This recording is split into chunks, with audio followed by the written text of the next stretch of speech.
बस नहीं तुम तव्हांजे मकान ते बस लुची भेणा अल्लाह को माण्हू पनाह घुरंदो आहे न थोड़ी बंद तव्हांजे पीउ जो टुकड़ो आहे ध्यानु टपड़ घणो मवाली बोड अचे थी अल्लाह अल्लाह नथा कयो हिते फसल सुके थो हिननि खे वरी बोड अचे थी पे ॾाढे खां हाणे असांजा नशाई टोड़े छॾिया अथव बेवकूफ़ भेणा एॾो ज़ुल्म थींदो नहीं तुम लुच मोटी वञे पहिरियों हल वल्लू छा मांजो छा छा करदो छा नहीं तुम बि तव्हांजे मकान ते नहीं तुम हाल था बाबा असां सां अधे भी देर कई आहे अंबर मिलायांसि अदा तूं काथे आहीं हा खैरू जी औताक आहे न शफू वारनि जी उन औताक वटि पुॻो आहे बाक़ी एतिरो मां पंधु कंदुमि मोटरसाइकिल काया जल्दी जल्दी पुॼ मां चवां त जल्दी पुॼ बाबा हेॾे कहिड़ो अड़े मवाली ख्याल था कर छा तरीक़ो आहे तुंहिंजो फज़ीलत करे इहे पंहिंजा कॉटन कपिड़ा पाए इहा शूलर पंहिंजे वञी घर में ॾेखारियो बाबा असां भला छा इंसान न आहियूं छा असांजा खाम खां टकरे थो तोखे वेहण जो एतिरो शौक़ु आहे न मूंखे हथ ते लाहे ॾिस त पोइ ॾिस तोखे मवाली मीरू छा थो करे त भाई ईअं तमा कांगरू माटे छॾियाई माटे हा हथ ते लाहे अच्छा वेहण जी मां कयां थो नशा पता करे तूं धिको ॾेई तूं ऐं वरी मुंहिंजो कसूर आहे मुंहिंजी ग़लती आहे वरी मां विढ़ा थो माण्हू सही चवंदा आहिनि त ॻोठ जा माण्हू ईअं ई हूंदा आहिनि खाम खां फशरी कंदा आहिनि ॿियो कोर्ट वारनि खे को कम ई न हूंदो आहे बसि हाणे मूंखे ॿुधाए तूं लिखियल पढ़ियल आहे मां वांगुरु आऊं छा पाए लिखियल पढ़ियल न चओ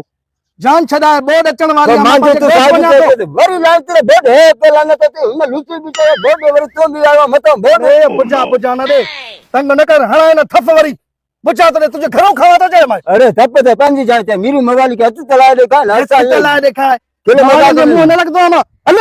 हल की ये की हल चई वने तू हलण वारो मां न आया इते वेणाती त सीनो खोले अची बेटा तू आहे छा बाबा केड़ी बलावा तू मां मीरू मवाली ए बॉडी तो दिस पाजी ये डुबरो सांठ लगो पयो एक थपई मां तो बोबो बाहर कढे छड़ी तो मां हथ तलाए दिस न हथ लाए पेड़ माके हथ लाए तो के खबर पवंदी मीरू मवाली छा यार तरी वन एक तो माके भूख लगल आ बियो वरी हेडो पंध करे आयो आ एड़ी हर तो मां थप छड बेली कुरान के मन माके अरे बाबा हेडे ये ड्राइंग न दे असा मवाली ड्राइंग ते जरूर दींदा बाकी ये जो तूने सामो ठशन न कराई तू एड़ा काटन कपड़ा मांजा मैकाने ते प्यान मां तो जड़न के खुदा वास्ते दई छडी तू चाहे मन में पेनडू आ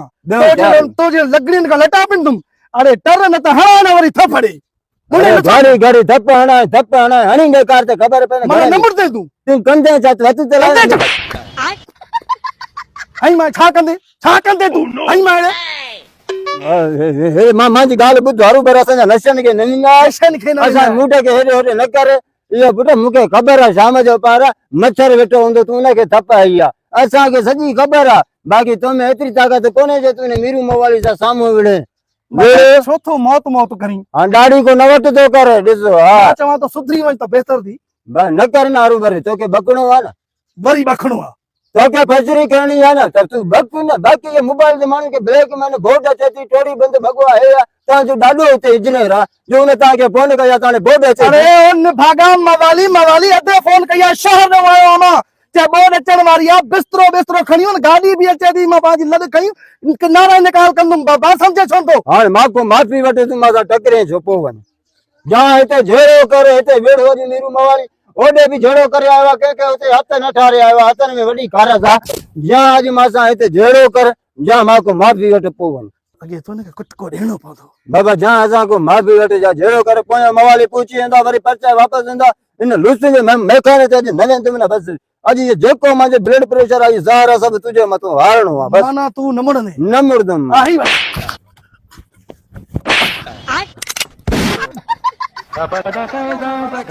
मसलो चाहे भला अदा तो अची वे छडे बाबा हिन मवाली के मुंह छो लगवा तू लांती रडा ही समझे ही न थो छडेस बाबा मवाली मथो अची खातो नशे में धोत लगा पिया हुंदा ए तू मां आयु मस बतफा कोई भी न थो मुड़े असा जो को थे ना बाबा एके आरे हल तू आने सुधरिया मवाली बस वे माफी बताई ना मां को हल आने मवाली की आने पैसा पे असा जो को थे दिया बाबे पांच जन के दिसी यारी पट्टे करे तो हां की पेरे पे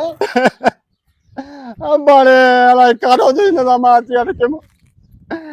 को गडा समझी मा के कुटिया को खरकार वाले पट्टे से कम कंदो वाला चाड़े मवाली के मारे जने मावरी तो पे मत के कुटी न मत लाई कुछ अब होई जरे के माने पोयो आवाज न तो बियो सब होया तो जरे के मुंडो तो पाइपलाइन अबड़े चंगो जी मोटरसाइकिल ते कणी न ताजी तो मजा ई असर करे आज वरी मा मेकाने ते वेण जड़ो न ते आए काते हमारो घर काढे आला ने मतो फ्री हुआ एने आ घर काढे आले पोड़े आले रे तमणा ने चुरा मांजो घर काढे हो